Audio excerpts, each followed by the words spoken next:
नमस्कार, स्वागत आहे तुमचं आपल्या यूट्यूब चॅनलमध्ये ज्याचं नाव आहे आपले सणवार। आणि जर का तुम्हाला व्हिडिओ आवडत असतील तर एक लाईक आणि सबस्क्राईब नक्की करा। तर चला आपण कथेला सुरुवात करूया। श्री महालक्ष्मी देवीची कहाणी। श्री गणेशाय नमः, श्री महालक्ष्मी देवे नमः।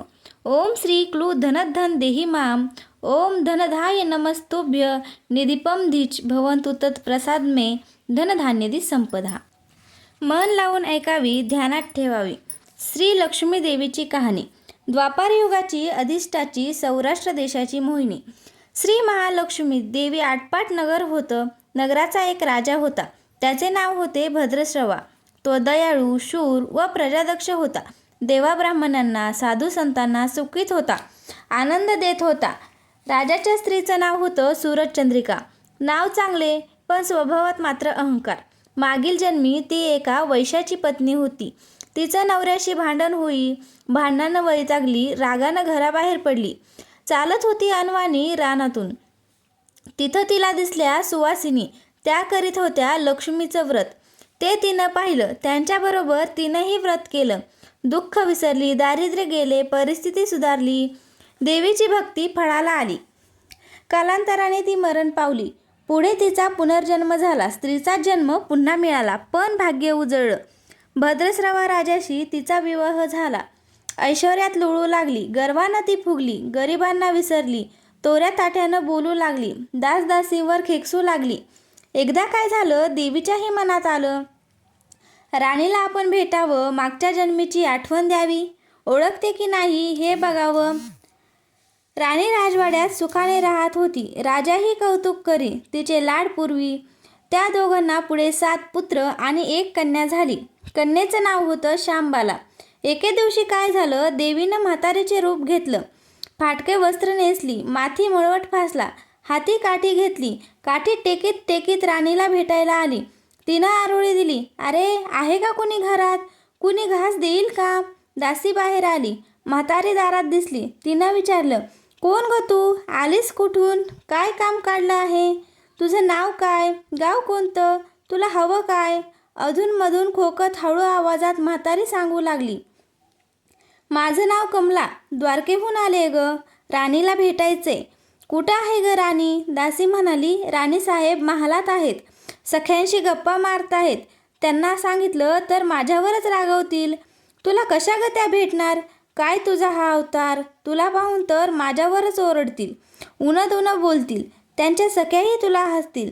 तू जरा आडोशाला बैस, मैत्रिणी गेल्या म्हणजे मी सांगते त्यांना। म्हातारी रागावली, मनोमन संतापली, तुझी राणी पैशाला भाळली, माणुसकी विसरली, दरिद्री मेली। आज झाली राणी पण देवीला विसरली, माझ्यामुळेच ना, मीच तिला व्रत सांगितलं, आज तिने ते केलं, पण राणी पदावर बसली, देवीची आठवणही नाही राहिली तिला। गर्व झालाय संपत्तीचा, पैशाची धुंदी आली, गोरगरिबांची पर्वा नाही, थोऱ्या मोठ्यांच्या मुली झाल्या त्या मैत्रिणी। म्हातारी गरीब अन भिकारीन, तिला कोण विचारते, पण याचं फळ तिला भोगावंच लागेल, तेव्हाच तिचे डोळे उघडतील। दासी घाबरली, तिनं म्हातारीला पाणी दिलं, हात जोडून म्हणाली, ते व्रत मला सांगाल, मी ते नेमानं करीन, उतरणार नाही, मातरणार नाही, घेतला वसा टाकणार नाही, दिलेले शब्द मोडणार नाही। त्या दासीला व्रताचा वसा सांगितला। म्हातारी उठली, काठी टेकीत टेकीत निघाली, तोच माडीवरून राणीची कन्या शांबाला धावत आली। ती कळवळून म्हणाली, आजी रागावू नका, माझी आई चुकली, तिच्या वतीनं मी क्षमा मागते, कृपा करा, दिलेला शाप मागे घ्या, पाया पडते तुमच्या। म्हातारीला आली मुलीची दया, मुलीची होती कोमल काया। म्हातारीनं क्षणभर त्या मुलीकडे पाहिलं आणि तिला लक्ष्मी व्रताचा वसा सांगितला।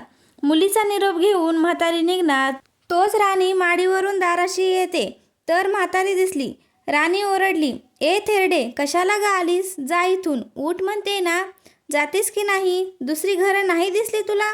म्हातारीने संतापाने गरागरा डोळे फिरवले, कपाळावर आठ्या पसरल्या, ती तडक घराबाहेर पडली। दासीने लक्ष्मी व्रत केलं, तिची स्थिती सुधारली, दासी पण गेलं, संसार सुखाचा झाला। पुढं मार्गशीर्ष महिना आला, पहिल्याच गुरुवारी शांबालेनं लक्ष्मी व्रतास सुरुवात केली। सगळे नेमधर्म पाळले, 4 गुरुवारी तिने लक्ष्मी व्रत केलं. शेवटच्या गुरुवारी यथासांग उद्यापन केलं. सिद्धेश्वर राजाचा पुत्र मालाधार त्याच्याशी श्यामबालेचा विवाह झाला. राजवैभवातील श्यामबालेला राजवैभव मिळाले. हा होता लक्ष्मी व्रताचा प्रभाव. सुखासमाधानानं संसार चालू होता. भद्रस्रवा व सूरजचंद्रिका राणीचे मात्र भाग्य फिरले. शत्रूंनी राज्यावर चाल केली.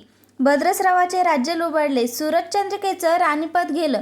भद्रस्रावाला वाईट वाटलं. पूर्वीचे दिवस आठवले. रानावनात फिरून राजा राणीने कष्टाने दिवस काढत होते.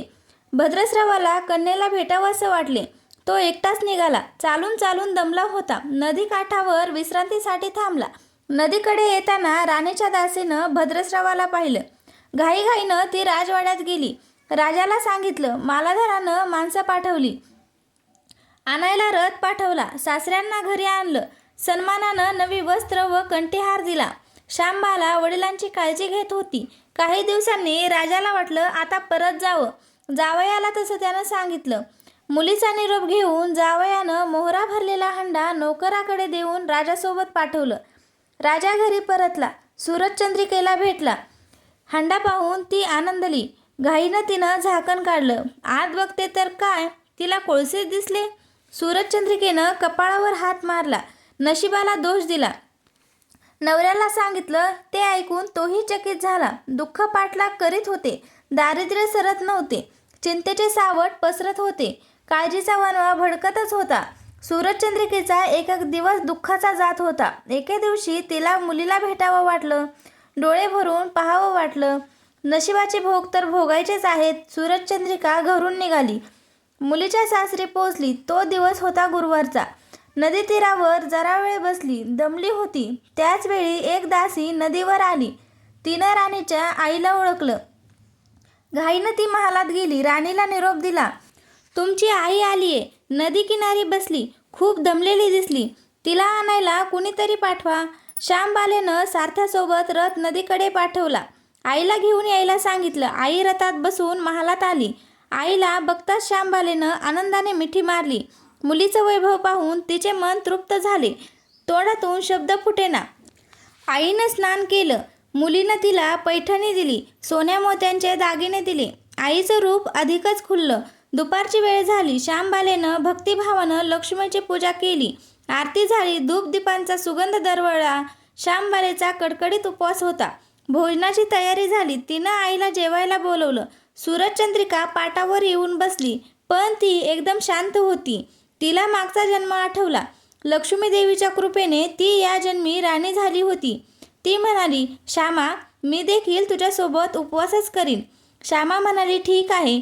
मार्गशीर्ष महिना होता. मुलीनं 4ही गुरुवार व्रत केलं. ते व्रत पाहिलं. तीही उपवास करू लागली.